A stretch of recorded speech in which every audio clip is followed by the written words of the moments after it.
Firstly, I'm going to point out that it's 3 a.m. and I am still making an effort to read a chapter of this book in order to try and complete my 30-day challenge. But I'm still really enjoying it and I'm still really motivated to do it. Today I'm reading chapter 6, which is titled You Should Choose the Lifestyle You Want Over the Person You Want.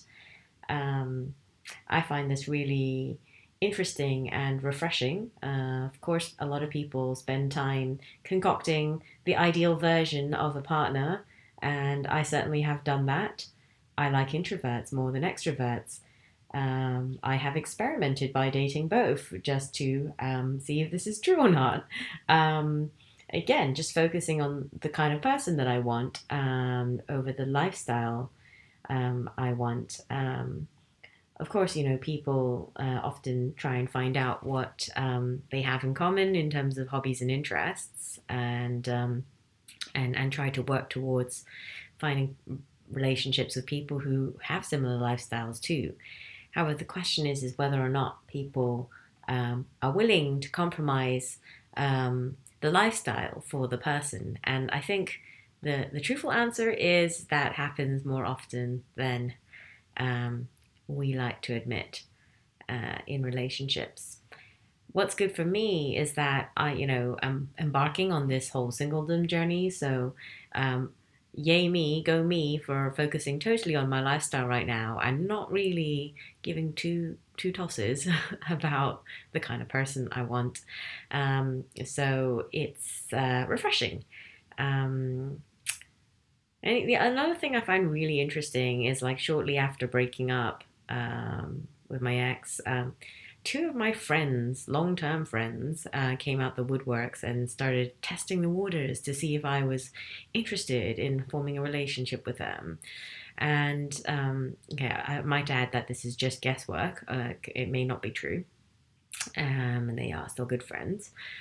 But yeah, I find that really fascinating because if I suppose if they really knew who I was, which I really believe that they do, um, then they would realize that our lifestyles are totally different, and that's the reason why we are friends. And that this backs up this whole chapter title. Choosing the lifestyle you want over the person you want. They're thinking like, you know, they know me, they know the person, they like the person, but then they're not really thinking about how we have extremely, insanely different lifestyles. And, with those different lifestyles come different values and different beliefs and all this kind of stuff. So, yeah, I just find it really fascinating. But I'm not trying to talk down on them, but I just think it's a very human thing, and I've definitely been there myself. I'm not above any of this. Anyway, so chapter 6, you should choose the lifestyle you want over the person you want. Life presents us with a lot of hard choices.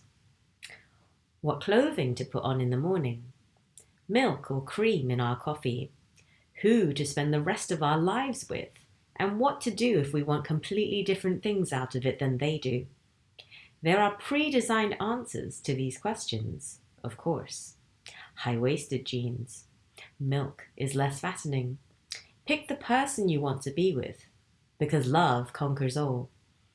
We have a specific set of rules we ought to follow as we plow through the tough questions in lives, and they all come with predetermined outcomes. The outcome of choosing the right pants is getting complimented by the trendy girl in your office. Picking milk means you won't feel as bloated. Picking the person you love over the life that you want means your sense of self-worth will slowly degrade and deteriorate over years of contentedly slipping into bed beside someone you're comfortable with. I want to make it clear that I'm not bashing marriage, or relationships, or romance of any kind. I love love. I love it too much. I lose my mind and my heart and my footing over love much more often than I'd like to admit. And that's the only reason I know anything about this in the first place. Love is wonderful and worthwhile and enriching, but it should never be a standoff between the person and the life that you want. Love shouldn't have to be the biggest compromise of your life. I know that you've been told otherwise.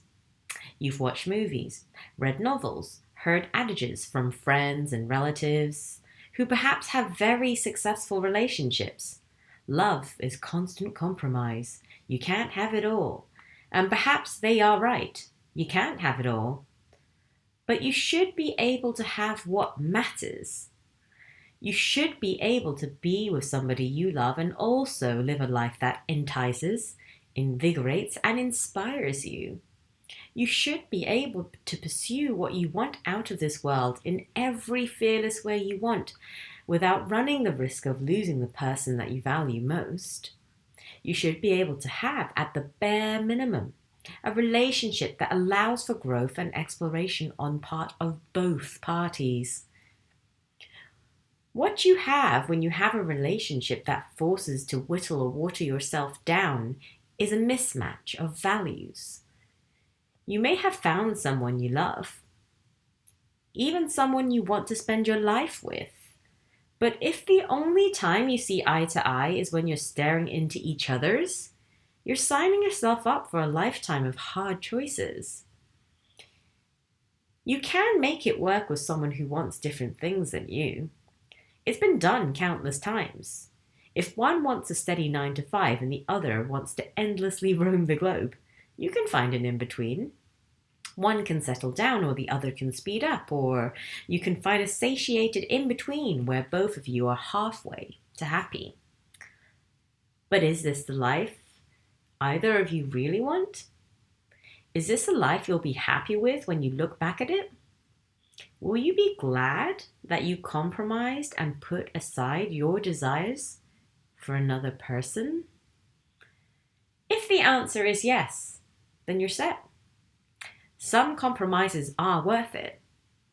But if the answer is no, then I encourage you to move on, to cut the cord, to do the hard thing that none of us want to do, and to go and pursue that life that you wish you were living. Here's a stark truth about the person who is right for you. They want the same lifestyle that you do. How do I know this? Because that is, by definition, what makes them right for you. To be with someone whose eyes light up when yours do, whose heart races when your blood also pounds, who is enticed and inspired by the same forces that drive you forward, is a gift many of us will never truly get to experience. Because we settle. We settle for the person we love over the person who could push us to be bigger, stronger, and greater versions of ourselves. We tell ourselves that love is enough, that it conquers everything. But we forget that love shouldn't be the thing that conquers our lives. We should be. And we should do it deliberately, triumphantly, by the side of somebody who shares all of our joys and successes. So how do we meet such a person? That's simple. We do more of what we love. We give ourselves up to uncertainty, to searching, to pursuing what we want out of life without the certainty of having someone beside us whilst we do it. We throw ourselves wholeheartedly into the things that we love, and we consequently attract the people who love what we love, who value what we prioritize, who appreciate all that we are. We throw ourselves into the heart of possibility instead of staying comfortably settled inside of certainty, because we owe it to ourselves to do so. We owe it to ourselves to live the greatest life that we're capable of living, even if that means that we have to be alone for a very long time. At the end of the day, love is wonderful, but it isn't enough to make up for an entire lifetime of compromising your core values. You don't want to spend forever gazing into somebody else's eyes, expecting to find all the answers you need inside of them. Wait for the person who is gazing outward in the same direction as you are. It's going to make all the difference in the world.